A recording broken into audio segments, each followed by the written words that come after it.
It's your boy JIMZ with the Stop Being Dirty, Stop Eating Dirty. Listen, go check out my Twitter, just_JIMZ. I just posted right now that Planet Fitness is $15 a month with no annual fee. Let me break that down for you. That means it's $3.75 a week. $3.75 a week. A cup of coffee is more than that. A cup of coffee. No annual fee, meaning they ain't hitting you randomly 6 months from now. It is $15 a month. You know what I read that as? It will cost me $3.75 a week to change my whole life. To get on this fitness journey. To get on this journey of health. To get on this journey of mentally helping myself. Let me tell you something. There's been plenty of times at the gym, the body, the physicality, the longevity, the healthy feeling you get, the strong feeling you get from the gym is all the icing on the cake. But the mental stresses that leave your body, the mental stresses that just disappear from getting out all that anger instead of drinking it, smoking it, snorting it, spending it, fucking it. All these things that you turn to, all these vices you turn to make yourself feel better, ain't nothing's gonna compare to what you feel when you leave that gym. I promise you, physically better and mentally better. All I'm saying, in light of what happened with T-Rex, even thank God he's doing well now, don't change the fact that is a cause for being unhealthy, for being overweight, which is killing this country. We're the most obese country out there. At the end of the day, I don't need to get into all that. Help yourself today. Go join a gym because, hey, verb! Why ARP say you have no money to go home, verb? Why ARP said that you asked for a bacon, egg, and cheese and a battle with Mr. Mills to go home, verb? Oh my God, listen. Sorry It's True podcast, by the way. I feel like if you're gonna talk about someone who put something up, at least, like when I talked about Chilla Jones League and I redid the blogs, I didn't know the name of the league. Like, if you're gonna talk about anything positive or negative and put it on your channel, at least salute where the hell you got it from. So it's called Sorry It's True, what ARP is doing on his channel. So, because I know I botched the name the other day, but yeah, so basically, long story short, I'm gonna have my own take on this because I'm gonna give my point of view of that day. I'm not getting into their war. That's their business. Ain't got nothing to do with me. That's on them. I'm just here for the show like everyone else. My name just so happened to be brought up today in a situation where I battled A Verb and ARP was like explaining the outcome of like A Verb's financial situation of that day losing to me. So I figured it's a good opportunity for me to talk about what I was going through that day and, my outlook on that battle. Also, I got to salute ARP back because he gave me a shout out for my earrings, saying like how dope it is that I rock the dangling earring. He don't know anybody that could rock it as good as me. And I was thinking the same about like the stickers he wears on the top of his hat. I'm like, yo, like fire. Touche. But salute to that. But at the end of the day, let's get into what's going on here. Yo, let me tell you something about that battle for me. That was a life-changing battle for me. Life-changing.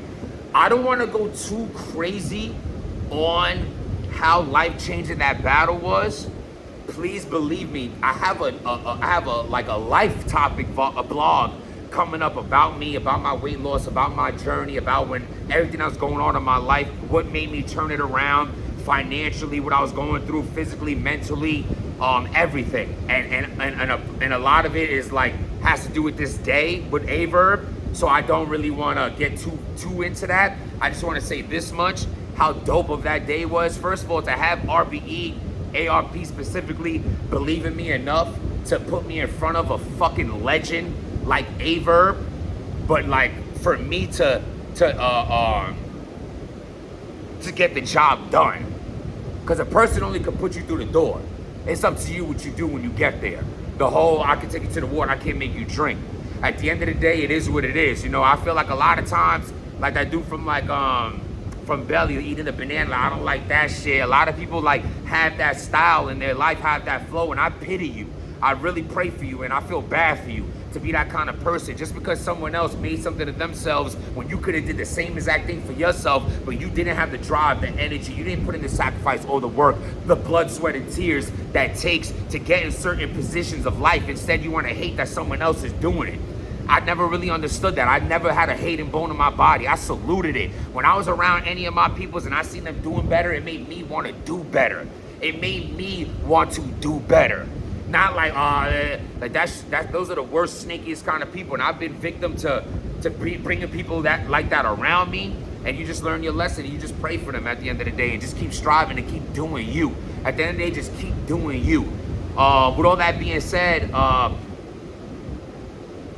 wasn't the most loved battle rapper for good reason. I wasn't the greatest battle rapper. If you like, I had my own style. Took me a while to really get into trying to master it. But at the end of the day, I believed in myself. I never gave up on myself, no matter all the comments, all the tweets, all the everything that wasn't too, a lot of the times it wasn't too in my favor. And, battles that I feel like I clearly won, you have people saying trash, garbage. There'd be like 30 comments. The battle just came out 30 seconds ago. How you talking about I got 30 seconds ago in a battle? Like, come on, man. At the end of the day, a lot of that's why you have to wean out the hate with this social media shit and just continue to do you. And I'm just giving myself credit right now, because to put me in front of one of the greatest in a judged battle, let's put it this way, the odds was against me. And I went up there and I did my best, and I had 3 fire fucking rounds. And I won, clearly. I went home with thousands of dollars, and on cherry on top is like, it's like, really overkill the enemy. Not A-Verb's my enemy, but damn, to hear that he went home with no money is like, that battle meant a lot to him. Like, he was so confident that he was gonna come and win, that he's moving around with no money. Not that he said, hey, I have a bunch of money, let me leave it at home. He probably was in a bad position in life. But imagine being in a position where your money ain't right, how much you need to win this battle. So for me, knowing that he came with material, like, this is definitely gonna beat JIMZ, and I win clearly, salute to me. Salute to me. Word. If no one's gonna say it, I will, for myself. And we need to start doing that more for ourselves. Word up. But yeah, that's information that I knew, though. I never put it out there because it was never necessary. Just like ARP never put it out there because it was never necessary. I knew it was coming, though. Like, once ARP said he's going to run through a bunch of battles and situations with A-Verb, I knew I would be a part of one of those, because I knew about the whole thing about that he wanted, through the grapevine, I've been found out that he was trying to book a battle that day, and he didn't have money that day to, after the battle, like, he was already trying to get rebooked, you know what I'm saying? So, like, he's looking to get, like, a down payment on a battle after my battle, just so he can have some money in his pockets. ARP went into detail about that today, and it's like, damn, bro, like, that's another thing, too. Just the transition is like, yo, you gotta be a man. And I don't mean be a man, like, go out there, and what I'm saying is about being a man is just stand, like, you gotta go out there and get it, man. You gotta go out there and strive. You gotta try your hardest, yo. You have to take accountability. You have to, like, say if I'm A-Verb and I watched ARP's live today, and ARP said, yo, A-Verb's not even, I gave him an opportunity to say sorry privately, and now the opportunity's off the table, I'm on him. In A-Verb's position, I still wouldn't feel like it's too late to just finally be like, yo, I woke up today and I realized that I'm moving incorrectly, and the things that I'm saying are too much. And I understand that, like, I'm doing too much, and I don't know why I'm doing this right now, but there's no excuse for me doing these actions and saying these things about you, and I apologize. And a lot of times, man, especially when you're dealing with somebody with integrity or somebody that is kind-hearted, whether they feel like before that conversation there's no way they will forgive you, there's still a chance. And let me tell you this, even if there's no way they won't forgive you, you do it for you. You apologize to people you did wrong to get it off your chest, knowing that that's not how you want to live. That's not how you want to be seen. That's not the person you want to be. And you say sorry for you. You forgive the situation for you. Because a lot of times in life, it's a part of life that you just don't get forgiven. And you did something that is unforgivable. I'm not even talking about A-Verb no more. but you still apologize for it because it was wrong. You understand? It was wrong. And at the end of the day, we get so stuck in our ego and stuck in this mode where we gotta play this macho shit. You know what's really macho? Saying sorry. You know what's really macho? Admitting that you gotta get out a good cry sometimes just to hit that reset button on your emotions. You know what's really macho? Being faithful to your wife.